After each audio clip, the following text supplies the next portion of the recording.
आज मैं डिस्कस करूंगा कुछ ऐसे फैक्ट्स एंड हैबिट्स के बारे में जो अमीर लोग फॉलो करते हैं। क्या इन फैक्ट्स को हम अपनी लाइफ में अप्लाई कर सकते हैं? क्या इससे हम भी अमीर हो सकते हैं? क्या पैसा कमाना आसान है?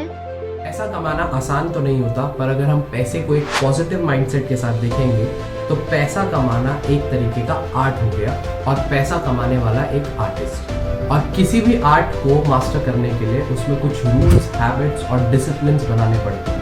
तो इस वीडियो में हम कोशिश करेंगे उन सारे रूल्स, उन सारे डिसिप्लिन्स और उन सारे हैबिट्स को समझने के लिए, ताकि आप सब एक माइंडसेट क्रिएट कर सके जिससे कि पैसा कमाया जा सकता है। Rich read books and poor watch TV.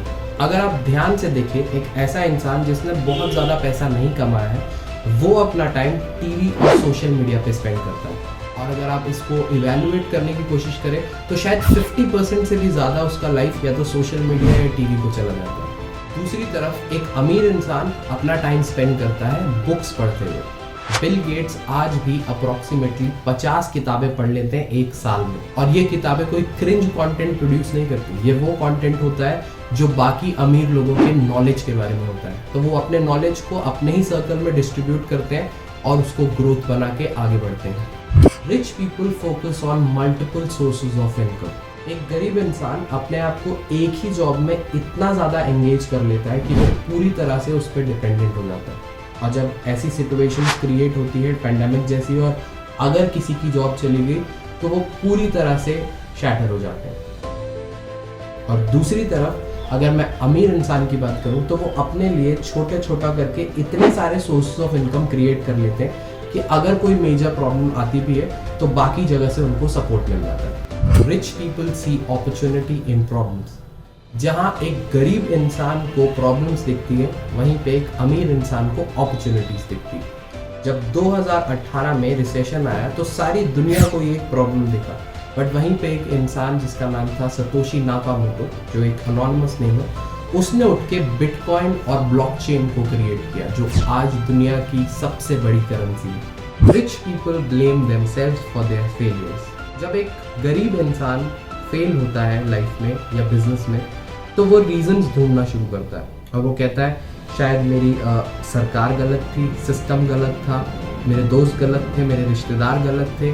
In short उसके आसपास सब कुछ गलत था उसके अलावा। और जब एक अमीर इंसान फेल होता है तो वो शायद अपनी गलती मानता है और वो समझता है कि अगर दुनिया में कोई और पैसा कमा पा रहा है तो शायद उनकी स्ट्रैटेजीज और उनके प्लान्स में कोई कमी रह गई, इसीलिए वो सक्सेसफुल नहीं हो पाए। तो यहाँ पे दो मेजर माइंडसेट का पता चलता है, जहाँ अमीर इंसान अपनी गलतियों की रिस्पॉन्सिबिलिटी लेता है और उसको ठीक करने के लिए स्ट्रैटेजीज चेंज करता है, नए नए तरीके से उसको बेहतर करने की कोशिश करता है। Rich people invest and poor people save. अगर एक गरीब इंसान अपनी पूरी जिंदगी भी सेविंग करता रहेगा तो भी टैक्सेशन और इन्फ्लेशन उसके पैसे की वैल्यू को कम करते रहेंगे। यहाँ इन्फ्लेशन वर्ड को समझना बहुत ज़्यादा ज़रूरी है।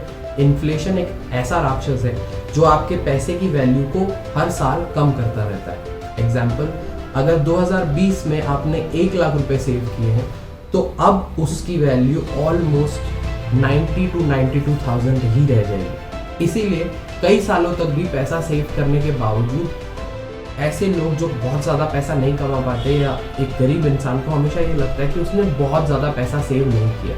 इसका मेजर रीज़न है इन्फ्लेशन एंड टैक्सेशन। और दूसरी तरफ अमीर इंसान का एक सबसे बड़ा वेपन है इन्वेस्टमेंट। अगर एक गरीब इंसान को 15 लाख रुपए मिलेंगे तो शायद वो एक बड़ी सी गाड़ी ले लेगा, और लेते ही उस एसेट की वैल्यू शायद सिर्फ 10 लाख रुपए रह जाएगी। और दूसरी तरफ अगर उतना ही पैसा एक अमीर आदमी को मिलेगा तो शायद वो एक कमर्शियल प्रॉपर्टी ले लेगा, जिससे कि पूरे साल उसको 12% इंटरेस्ट मिलेगा, प्लस वो एक एप्रिशिएटिंग एसेट होगा जो आगे भी उसको पैसा कमा के देगा। ये थे कुछ ऐसे पॉइंट्स जो शायद हम सबको एक बेटर क्लैरिटी दे, क्योंकि हम सब वो एक सपना देखते हैं कि 30 साल की उम्र में हम सबके पास एक बड़ी सी गाड़ी होगी, बड़ा सा बंगला होगा और बहुत ही बड़ी लाइफस्टाइल जिएंगे। बट बहुत ही कम लोग होते हैं जो उठ के उस पर्टिकुलर चीज़ पे वर्क करते हैं, एक्ट करते हैं और उस चीज़ को एज अ डिसिप्लिन फॉलो करते हैं। तो अब आपके सामने क्लैरिटी है और आपके पास ये डिसीजन है कि आप किस तरह की लाइफस्टाइल जीना चाहते हैं। Thank you, thanks for watching this content. See you next Friday. खुदा हाफिज and stay positive. If you are going through any psychological or relationship problem, then you can join our positivity group by the name of Nijo Positive. It's a community counseling group wherein you can submit your problems anonymously and people in the group will try to solve it or support you with positivity.